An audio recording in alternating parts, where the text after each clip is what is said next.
shall we? Hello. Oh, I need to close Thunderbird or it beeps at you. God, I'm off for 1 week. Right. Think we're good? Yeah? Alright. Well, hello. How is things? How's life? How's the universe? How's your week been? What has everybody, or how has your 2 weeks been? What's everybody been up to in the last 2 whole weeks since I last put my face in front of this camera and said hello? How's everybody doing? How's things?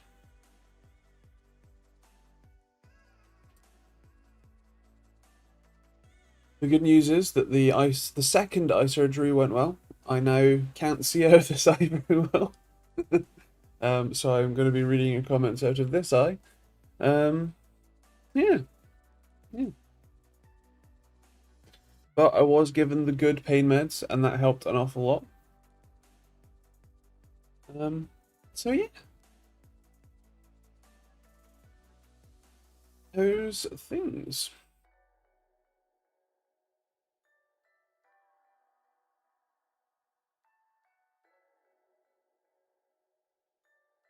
How is everybody doing? I am playing on the load cell. I haven't made much progress on my whole keyboard or peripheral testing tool as of late, mostly because I've either been dealing with having had eye surgery or uh, repairing the house or preparing for eye surgery, as in like trying to get more work done, having about 4 million different doctor's appointments. Um, and so all of that has meant not really been around to be making doing testing and stuff, but I did purchase a an actual load cell, which is quite cool. Basically, this is a like a little block of steel or aluminium, whatever, that as you squeeze it, it deforms, and inside there are a basically a full bridge rectifier.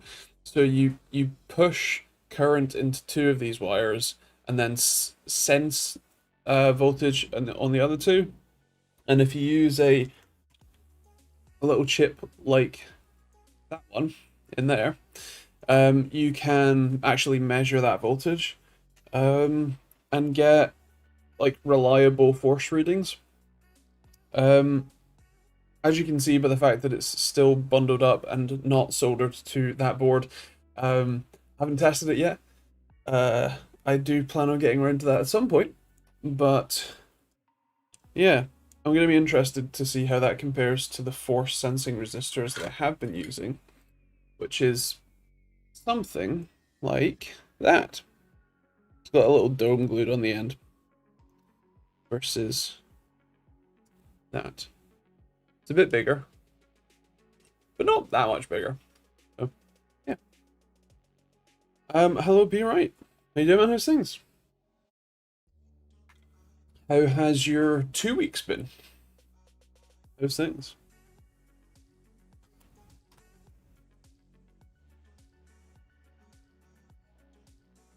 Actually, I might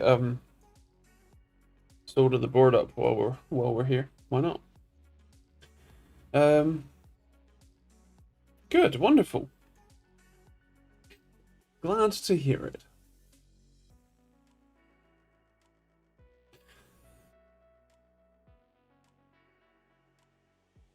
Even though I didn't end up, even though I ended up getting the good drugs for pain management of the eye surgery last week, I just really didn't feel up to streaming. So my apologies on that front, but in my defense, I did have the front of my eye scraped off less than 12 hours before. So I'm going with, I think that was valid.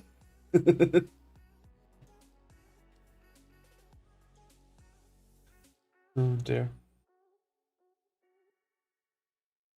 I've also found out that I have hyperflexibility, or hypermobility in some of my joints. Um,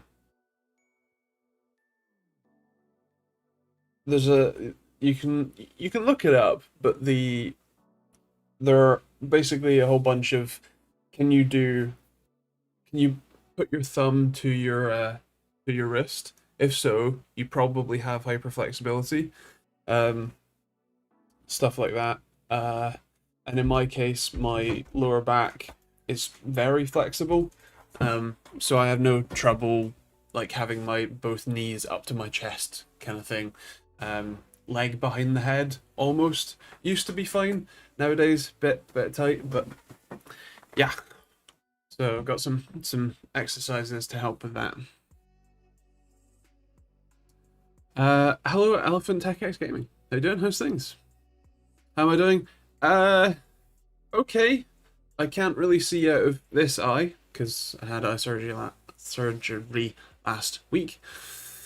But otherwise, eh. Busy with appointments, busy with trying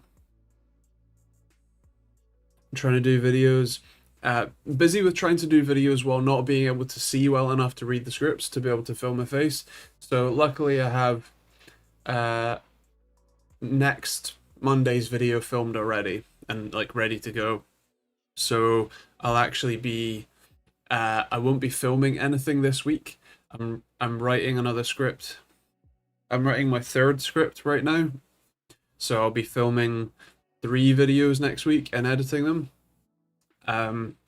Sort of all in one go. Sort of batch. Like I've done the B-roll and all the testing. I've written another video essay, and then I'll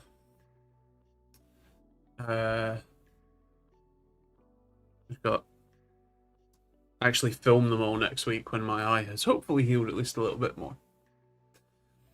I know it's not the same, but having space laser shone into my eyes to clear up some cloudiness a couple years after a cataract operation was interesting.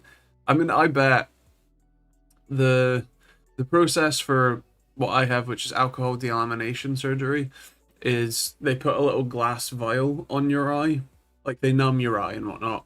They hold your eyelids open, and then shine a very bright light on your eye. I think it's part of a microscope. And then they put the little glass vial on. They pour alcohol in your eye, and that like in the vial to sort of basically delaminate your eye, and then they take it off, wash your eye out, and then just start scraping the front of your eye off.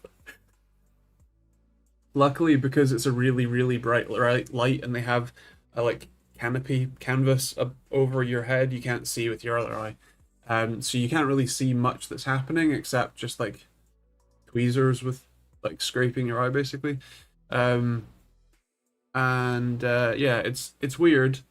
But you don't feel anything, which is the important part. And then if you ask really nicely, they give you the good drugs to make it not hurt so bad when the numbing wears off. Which, my god, it hurts when the numbing wears off. So yeah. I have now had it done to both eyes, which in theory means that I don't need to have it done again, so fingers crossed. To be fair, this eye has not failed on me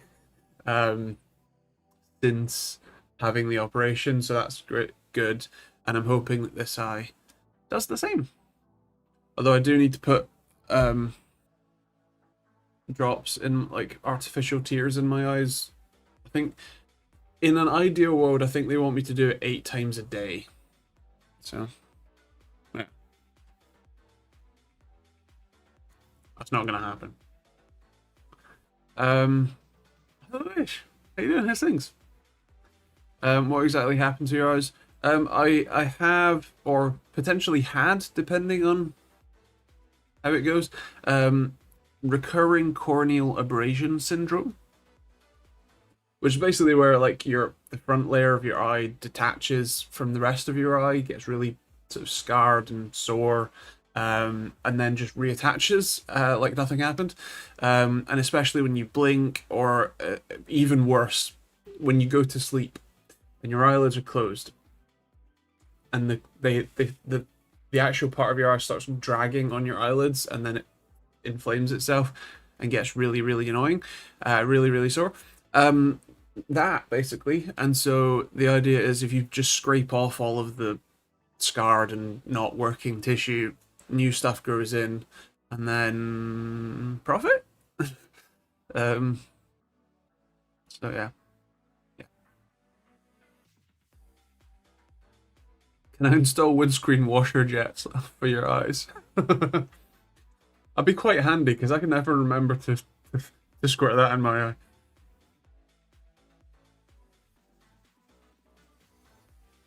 The cures are the surgery that I've had in now both eyes. This one was a couple months ago, and this one was last Thursday, which is why I skipped stream last week, because they scraped the front of my eye off last week, and I can see okay. I can't really read any comments right now, which is why I can't really read scripts, and I've got to wait a bit. But luckily, I still have this eye that's working fine. So yeah. My right eye, which was the target, has always been short-sighted. Can't remember how long ago I had binocular vision. 3D video and slash TV falls so flat for me. Fair. I think as someone who has, I have to say, been relatively fortunate in having decent overall vision. Like, I don't absolutely need glasses. They help, but my vision is nowhere near bad enough to require them. Like, at least with this eye anyway, I can still read your comments, all that sort of stuff. And if I leave them off for a while, my vision sort of gets a little bit better. But yeah.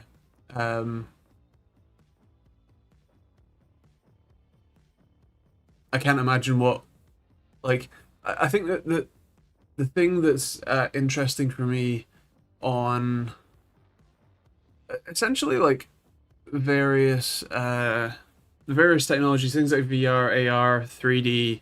Obviously, having somewhat recently taken a look at the Helios, not the Helios,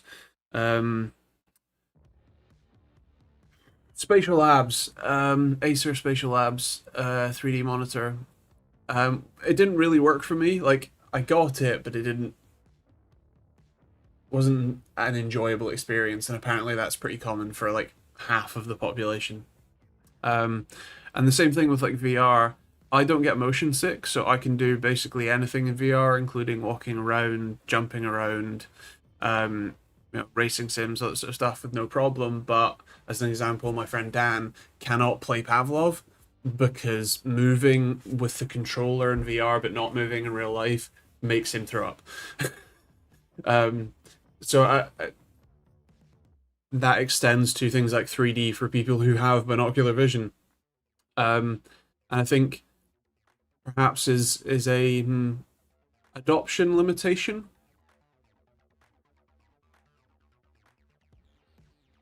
because it kind of like the technology has to work for pretty much everyone for it to be thoroughly adopted and be less intrusive than other options.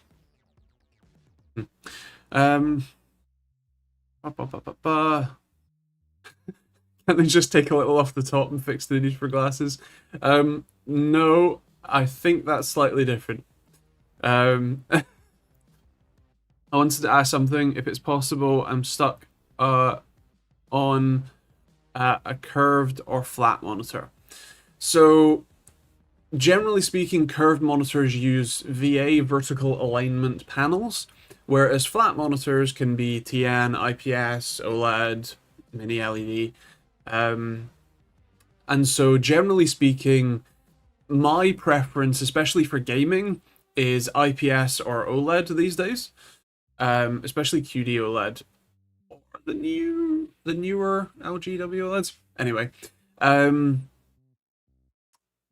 point is, curved monitors, unless they are like ultra wide curved monitors. So, as an example, I'm currently reading your comment on a curved QD OLED. It's the Philips Evnia 8600.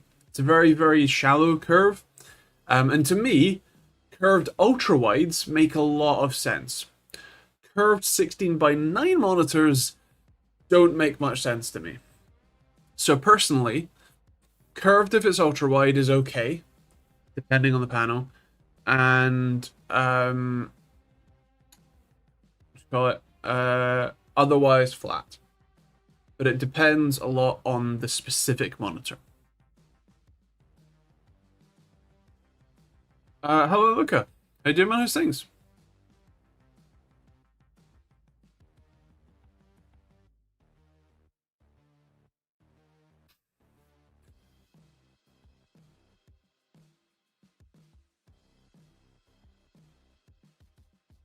Curved also have closer. I guess. No, no. Still, I've had my fair share of curved 16 by 9 monitors in, and I just don't really get it. Um, like it is more relevant the closer you are. Yes, I agree. There's no point in having a curved TV. We've tried those; they weren't very useful. Um, the further you sit from it, the less the curve matters and just makes it more of an awkward viewing experience. Sorry, but yeah, I still, unless it's an ultra wide, I don't think I'd be comfortable recommending a curved monitor personally.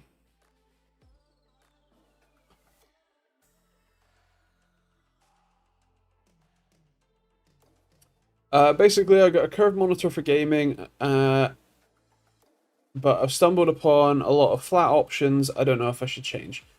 Got it. So, can you tell us what your current monitor is and what some of the other options you're considering are? Because to be honest, curved versus flat matters a lot less than you have a slow response time curved VA monitor but you're considering buying a higher refresh rate, instant response time OLED instead, right? There are a lot more factors that go into the the sort of the experience of using the panel than just the curve, just the shape of it. So yeah, let us know. Um, busy saving the outer world, Luca. Godspeed, soldier.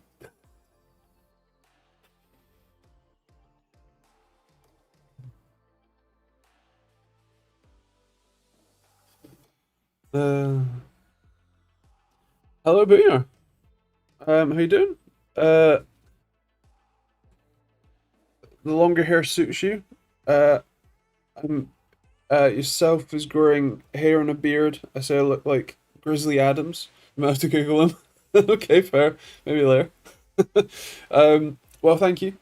It is getting ridiculously long, but that's also the goal. So Um,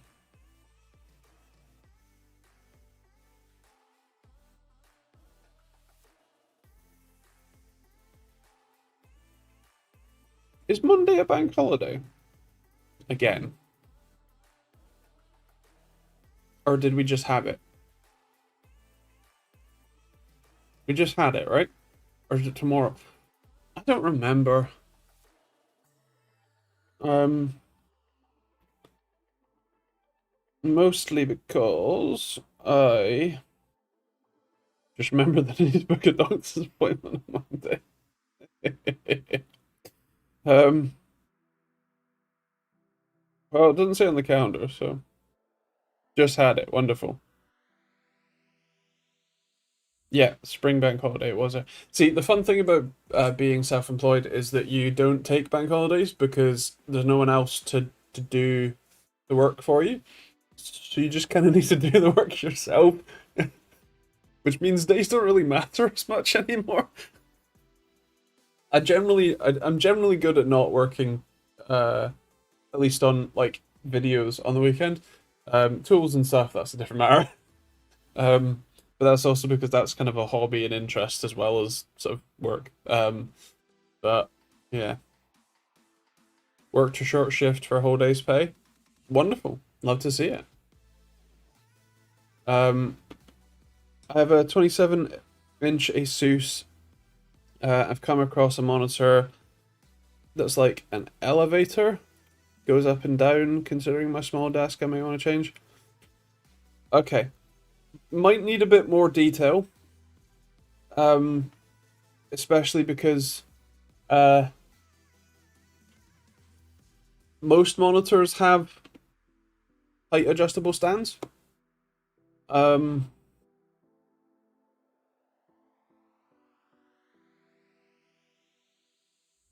so yeah, bit more detail would be helpful.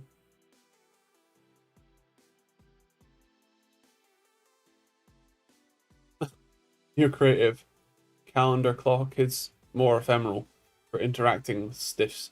Um, if I don't put stuff on the calendar, I will forget about it, and then I won't do it. So yes. Uh, go for it. Private absence. Fire away. Fighting 2012 R2 end of support cycle. Oof.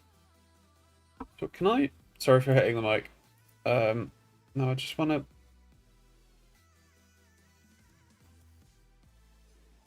Yeah, okay. I've pumped up the font size of YouTube chat because it's a bit difficult to read with half an eye.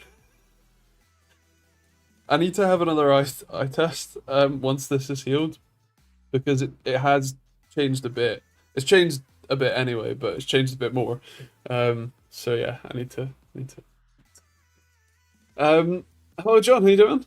Under the weather, so just passing through.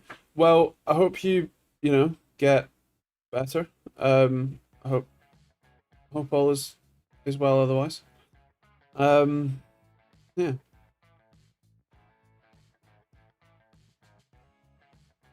Best of luck.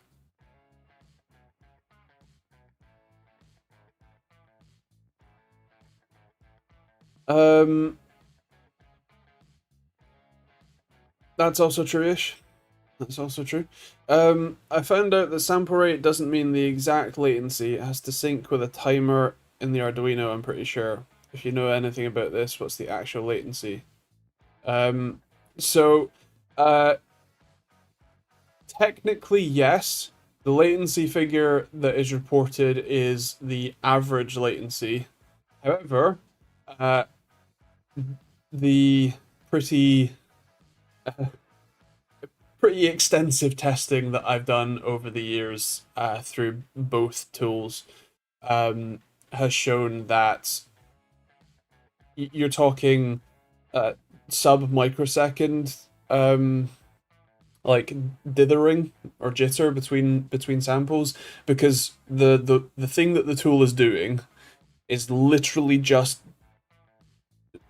straight taking a sample, dumping it in an array, taking a sample, dumping it in an array, and there's nothing that happens in between. It is a very consistent loop. The clock speed of those chips is very consistent, and so there is functionally no difference between the uh, the average time and the actual time. Hence, just reporting the average as actual. Because I capture the microsecond, like how long it takes in microseconds for that specific capture to take place. So yeah, it's whatever the number of samples divided by the total capture time is, or the other way around. I can't remember which way it is. So it'll be 15 point something. And if you look at one of the results files,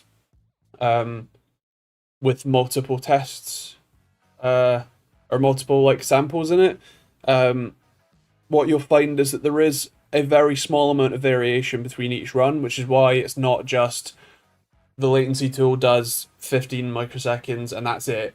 it actively times it every single time. It tells you exactly how many samples it took and how long it took to do it. And it's normally, I think it's something like,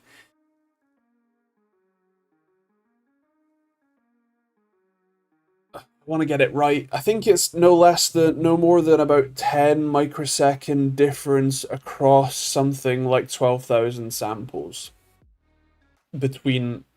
So like one set of samples might take, I don't know, 50 milliseconds, let's say.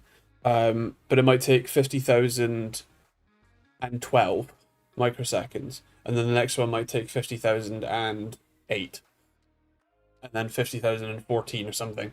And a lot of that's just an exiting the loop as well.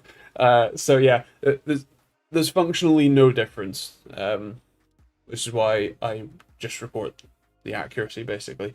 I actually do on the response time tool in the live view mode. I do actually save a second table of the ADC value and then also the time stamp that it's taken. But that's because I have a delay in the middle to slow down the sampling so that you can get longer captures while still staying within the sample buffer window. And it not taking 10 years to transmit all that data. So yeah.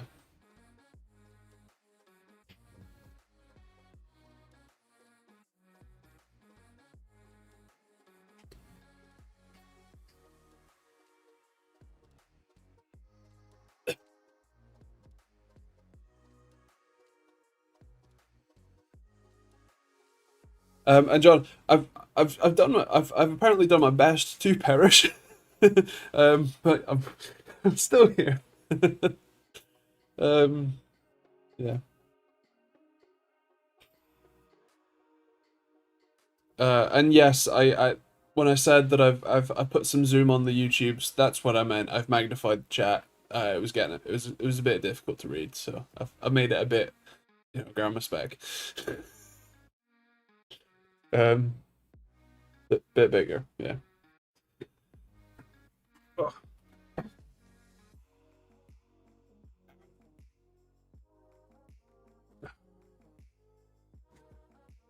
unsurprisingly, my back hurts.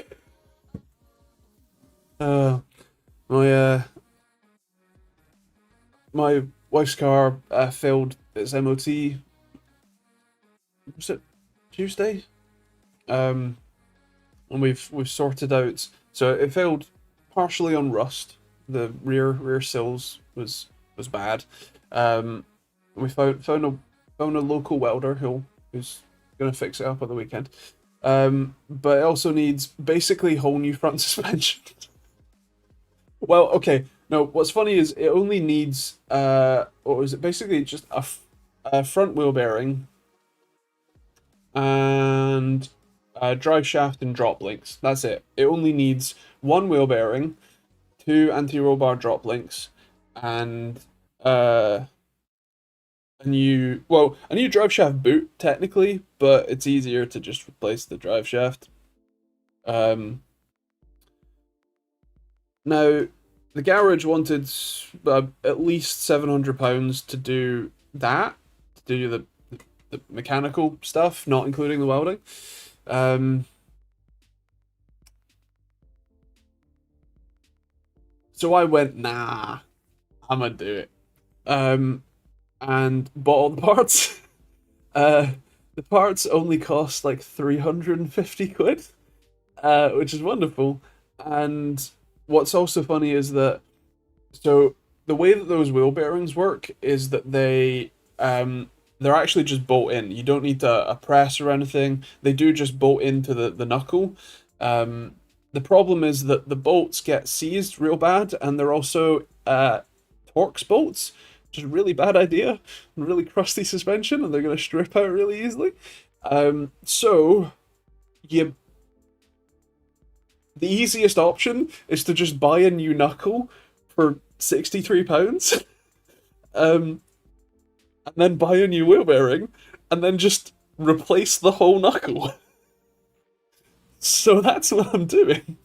Um, And yeah, that's pretty much it. I'm just replacing the whole knuckle. Um, and I'm doing that on both sides. Uh, and because I'm replacing the knuckle, I'm also replacing the lower ball joint, which just bolts onto the lower arm. So it was £25 or £28 or something for two new lower ball joints. It was £60 for a new drive shaft, and then £100 for the other side because it's the longer one with two joints. Um, £63 per knuckle, uh, and £48 for two new wheel bearings with new bolts. So it's under £400 for basically a whole new set of front suspension on an Audi A3. I could have replaced the lower control arm too, but it doesn't need it, so why bother? And the only other part of the suspension is the shock absorber and spring, which are both fine, which make up because it's a McPherson strut, so it makes up the front, the top, the upper link. And so yeah, that's it. New anti-roll bar, drop links for £20 for two of them, and we're away. Amazing. How much for the tools, lifts, etc.? Well, the lift is just a floor jack. I think it was £120 for a nice low profile one, with some jack stands, which are, I don't know, £30 each. In terms of tools, we will be using the impacts, which are like £100 for an impact plus the batteries. But also, the more that you do this, the less those tools cost relative to their purchase. So, makes up for it. Halford's Advanced Toolkit has basically all the sockets you would need in it. And I think that was £120 or something as well. Um, that's kind of it. Like, you need a few hammers or persuaders. You might need a blowtorch and an induction heater. Blowtorch is cheaper, but yeah.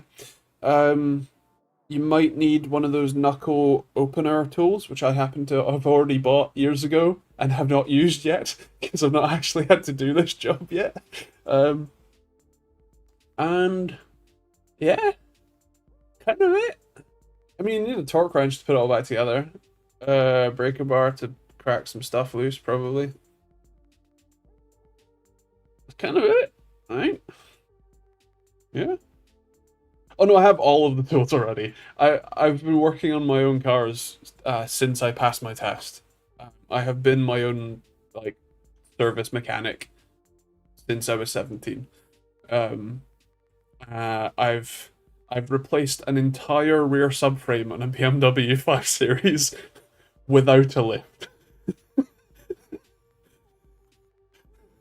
Like,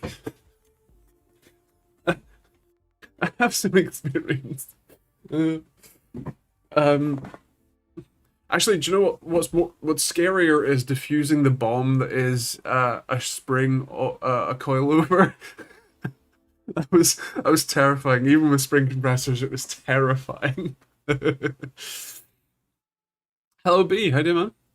Ma'am? How's things? Need to upgrade one VDI host to Windows 11 in 30 minutes, but I'm still waiting for someone to approve my pull request. Nice. So yeah.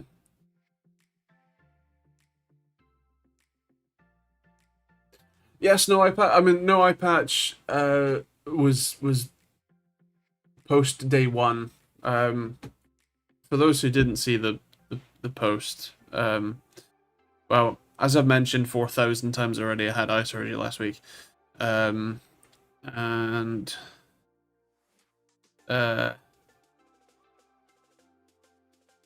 that was me marked up.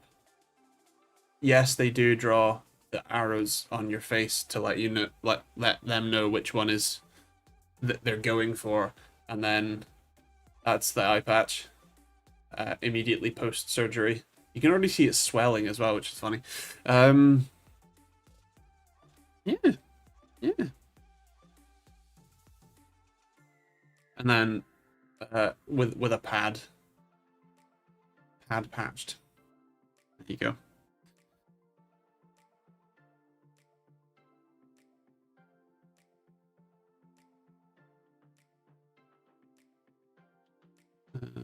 Which one is it? And while we're looking at photos on my phone, that's one of the drive shafts that need to be replaced. Do you see all the oil on it? That's the inner boot. All the oil that's there is because it has split open, and all the oh, that's a much better shot actually. All the gunk has come out. So yeah, I need to unbolt those bolts to get it off, which is a pain in the ass, but I'll get there.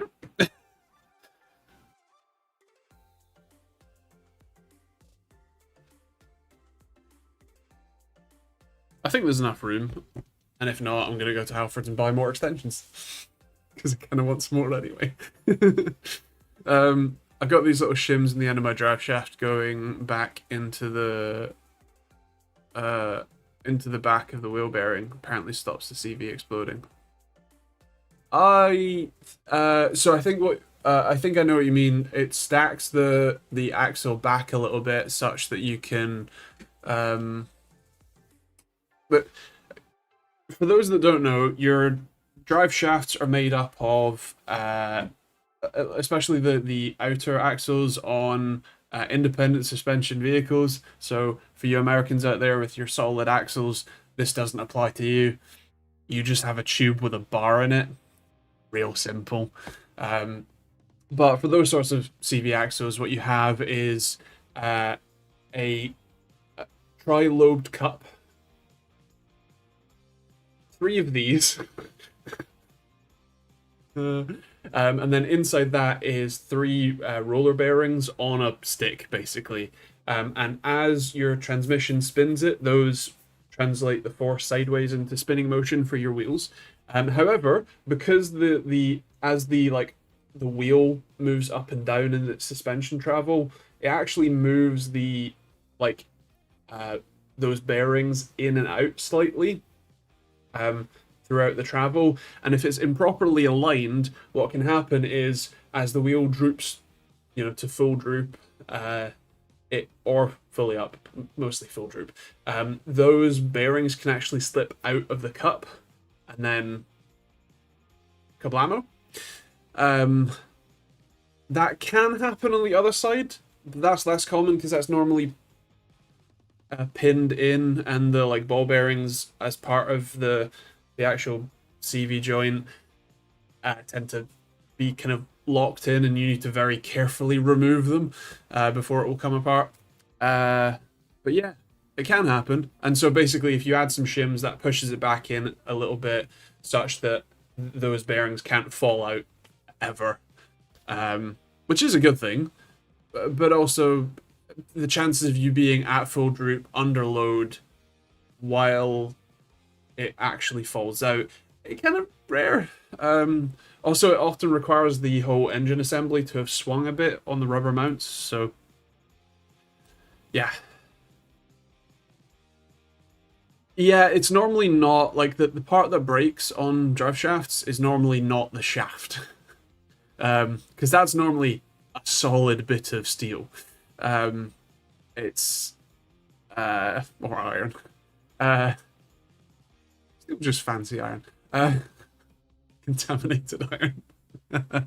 For those that don't know, steel is just iron with carbon in it, which does very much change its properties, but it's contaminated iron.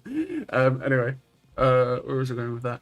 So yeah, it's normally the actual CV joint that fails from one way or another, whether it's the pinion snapping, or joint failing. I think in a lot of more American style cars that have really long, what we in the UK call prop shafts, where they're often big hollow tubes, those can twist and snap and break and stuff. But actual drive shafts, as in what takes power from a differential to a wheel, whether that be front or back, wherever, on independent suspension cars, yeah, the shaft is normally not the thing that fails.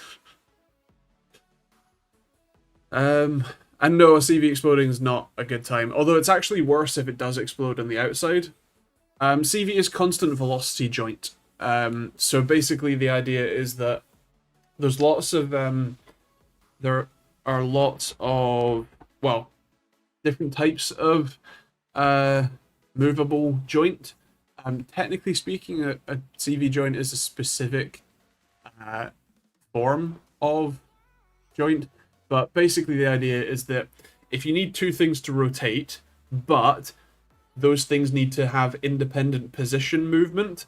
So, as an example, a wheel and an engine don't, like, as your wheel goes up, your engine doesn't go up with it, right? The wheel has to be able to move independently of the uh, the transmission while still turning and providing power. So what you do is you use a CV joint, a constant velocity joint. The reason that you say constant velocity is because in a lot of joint applications, what you actually get is non-constant velocity. You get a, um, a fast arc, and then as it tightens up, it changes its speed. You don't want that while driving, so a CV joint gives constant velocity no matter what the angle and all that sort of stuff throughout its arc, etc. After the failures, Audi decided to put TTRS shafts in diff and seemed to help a bit. Fair enough. I mean, the magic of VAG group is that you can just mix and match parts because like an Audi TT is just a Golf R with a different body. Although they do have the 5-cylinder, so it's really an A3 with a different body, but still. Like the all-wheel drive system that the Golf R uses is the same one that Audi uses on the A3 and the TTRS, whatever, TT Quattro. Haldex. Which is fine. There's someone that put the 5-cylinder in the S1. I mean, damn, fair. That's impressive how small the S1 is.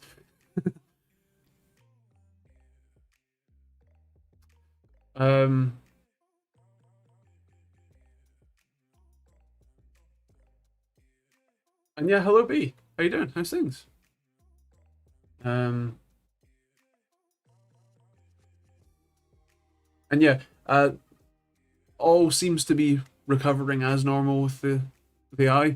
It's weird to say as normal because I've had it before. Can't read super well with it, so I'm not filming anything until next week. Hopefully my eye will have recovered enough by then that I'll be able to film the 3 videos that I have written now. But yeah, getting there. I had much better pain medication this time, so it wasn't quite as a horrendous experience as it was last time. Still not great. Still wouldn't really, recommend it. Want it again. But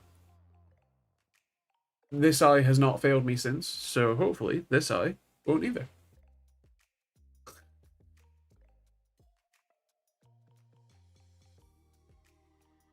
Fingers crossed. Also, I haven't had much time or energy to be doing any tool development, but I do have this funky little thing, which is a little load cell. So basically, this is a block of metal that when you apply force to it, there are 4 diodes in here, and when you supply voltage via these wires and then measure on the other 2 with a tiny little chip like this, basically you can measure force with the squeezing metal, which is ridiculous. I have these little, what I lovingly call drug scales. It's basically just really accurate, like a tiny little really accurate scale, and inside here is something kind of like this. It's not a puck cell, it's a bridge arm cell, but in theory, this should be able to do similar accuracy to this anyway, so fingers crossed. So literally, you won't be able to see it, I don't think, because I can barely see it. But basically, there's an arm that's under here, attached at the top, and as you push down on this, the arm flexes, and as the arm flexes, that changes the strain in the strain gauge, aka the diodes, that are in this case in here, and that converts into a measurement. So yeah. So testing monitors, then peripherals, next gamers. Well, yeah, the final test is always it's a PEBCAC error.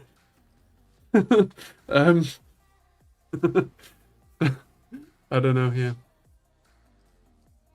you're doing fancy things, and I can't even fix my passenger puddle light yet. I mean, to be fair, trying to get inside doors is a pain in the ass, so I don't blame you. Oh, you can't find your multi-mirror. Ah, fair. Well, I can't help you with that one.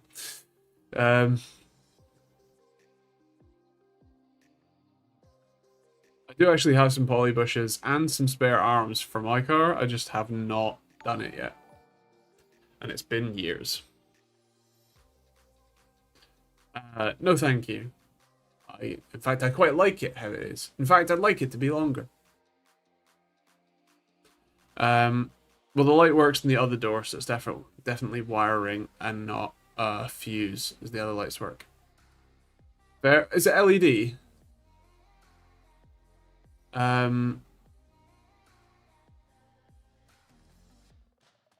like 32-inch curved VAs for gaming. Way cheaper than OLED, has nice contrast. I mean, it does, but it also has absolutely terrible response times. It is LED. Interesting. You generally don't get bulb failure, so I would be inclined to say wiring, but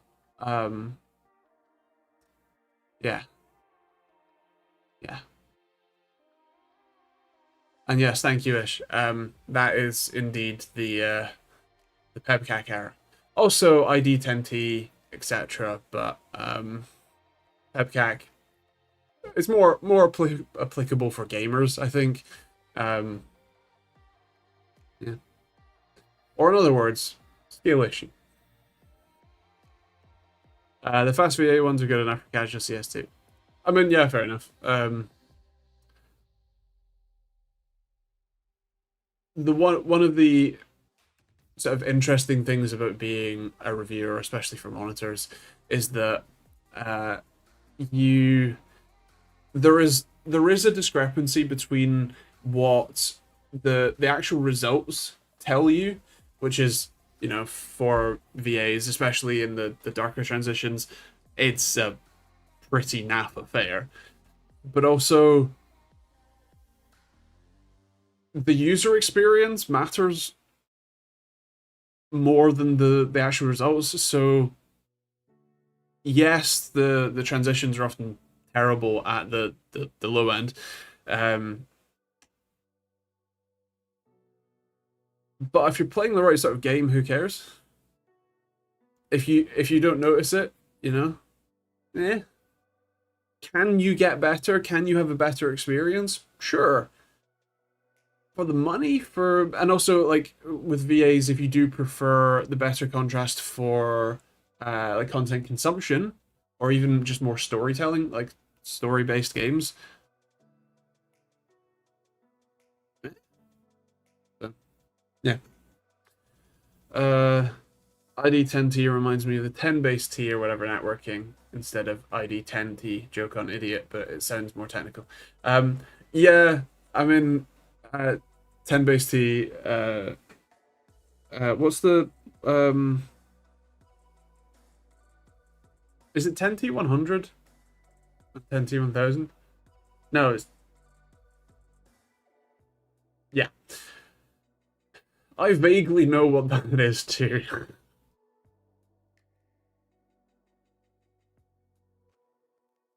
Speaking of games, I really enjoyed Kingdom Come Deliverance 2. And Additionally, I don't even use my 34-inch ultra-wide fancy monitor. I just use my cheap 21.5-inch 1080p one. Fair enough. I suppose fair enough in both parts. I don't think Kingdom Come Deliverance 2 is my bag, but yeah.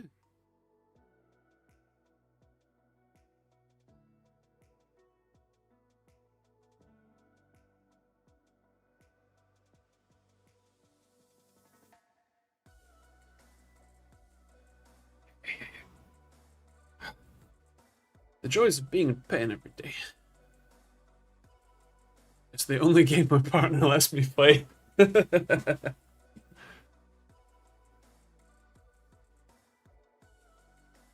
What? I I don't think you understand the purpose of this whole thing. This is just a friendly chat. Like,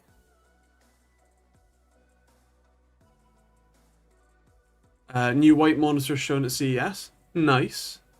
No more white tape. Yeah, Computex. Do you know what's funny? I filled that in my head as I knew exactly what you meant, and I still said it anyway. Um, nice. Who from?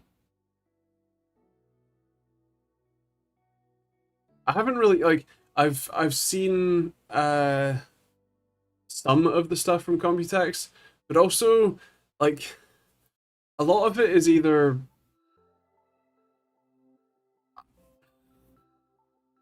I'm somewhat hesitant to get interested in stuff from the shows because most of the time the stuff that's from the shows don't really appear for another 6 months. um, so like I saw Noctua's new cooler. Looks really cool. When's that actually going to be available? uh, it's like a year or two away. Yeah, exactly. Like, cool, great, awesome. That's coming at some point. When? I don't know.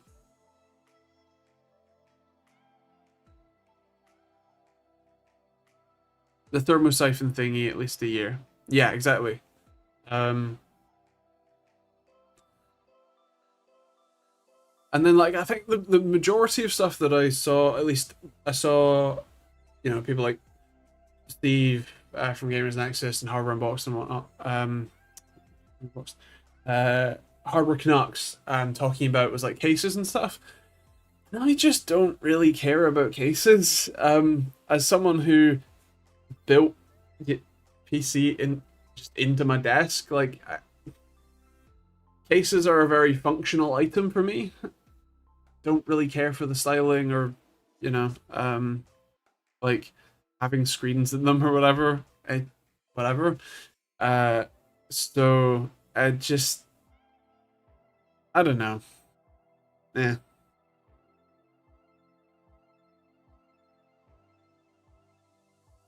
I'm glad there are a niche for some people. I'm just not in that group, and that was really like the only super exciting stuff. But not exciting. Uh, that was the majority of the content I saw from Computex.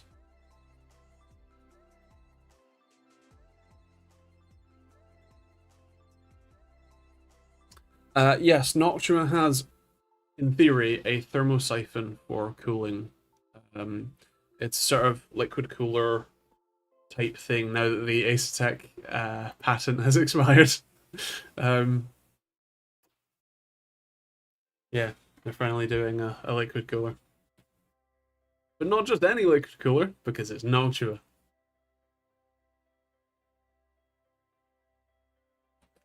Um,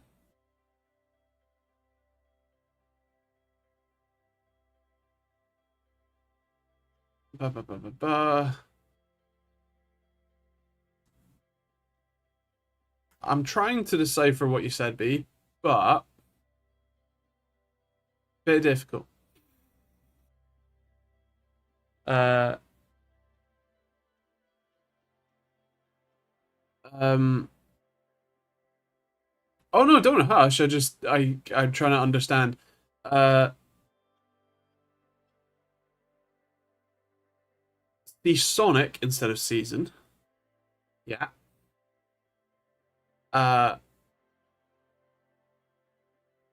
I'm not sure about the first bit. Yeah. Oh yeah, Unraid is coming with some price increases. I got that email saying, you should upgrade now. I'm like, I'm not upgrading. I don't need more drives. At least yet, anyway. To be honest, when I do, TrueNAS is working pretty well for me. Although, I mean, I already have a backup of all the data, but yeah. I believe I have lifetime updates, although I haven't updated in quite a while because the last time I updated, it broke it. Yeah. Oh, the Seasonic X Noctua power supply.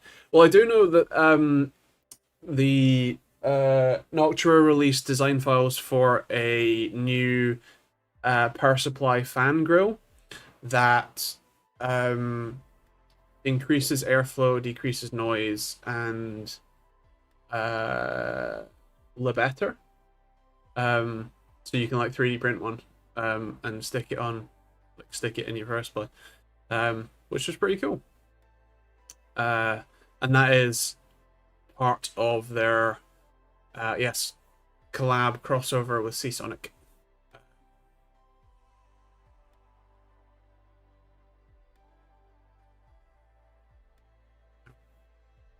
Yeah.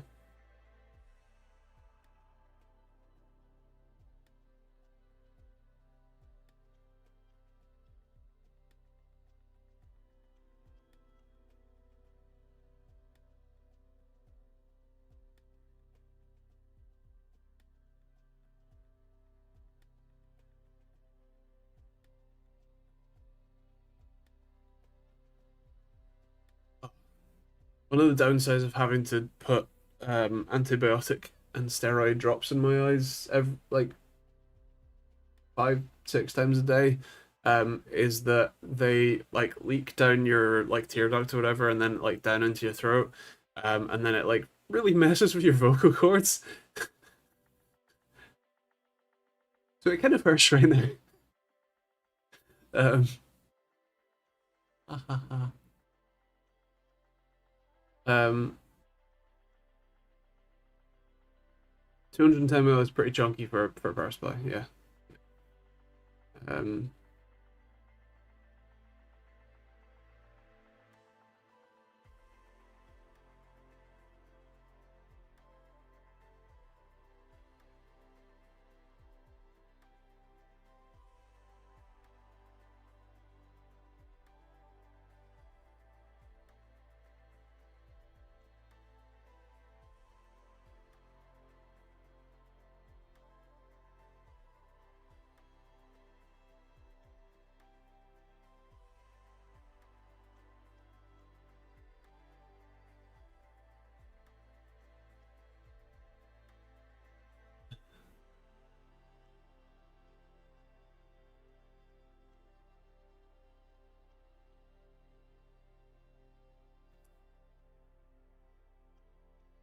oh, actually, I have an interesting product coming. It's a smart ring, like the sort of one that you wear on your like index finger, I think. Um, it is £330 without the optional upgrades. I'm gonna see how it goes. But yeah, I'm going to be interested to see it. I think it's the Ultra Human something. Uh, where it is? I think it's that one. The no, I don't know. Doesn't actually say. It's from Ultra Human. I can tell you that much.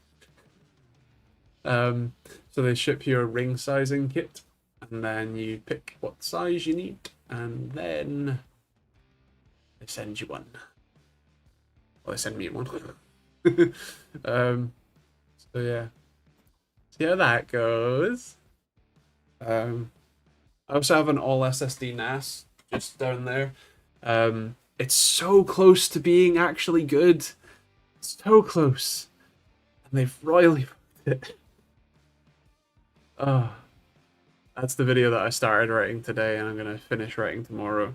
Um, it's so frustrating because the idea is really cool. SSD prices have got low enough that that's a reasonable thing that you could do now, without, you know, completely breaking the bank. But yeah, I don't know. Like with four drives, like four SSDs, like four 2 TB drives, that's not insane money, and that's yeah, it's four M.2 slots in a basically in a NUC. Um, and yeah, like in RAID Z1, happily have 6 TB of usable capacity. And yeah, yeah. Oh no, it's a NUC. Like it's that size. It's tiny. It is literally four M 2280 M.2 drives square. You know, like four drives wide, one drive worth of long, and that's about it. There's not much else to it, and it's only like that tall. Maybe it's more like that tall. Like it's not much more than an inch tall, basically, inch and a half. Um, so yeah, freaking tiny. Intel N100. Um,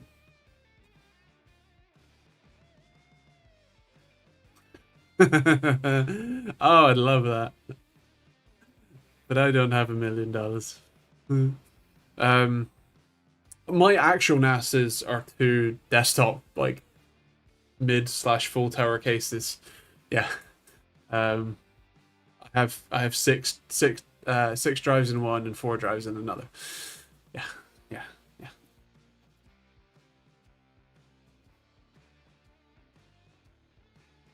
But for a lot of like home gamers, in theory, that's really cool because it's super small, super quiet, super energy efficient, um, all flash, so really reliable. But they it up in a few different ways. Ah, dear.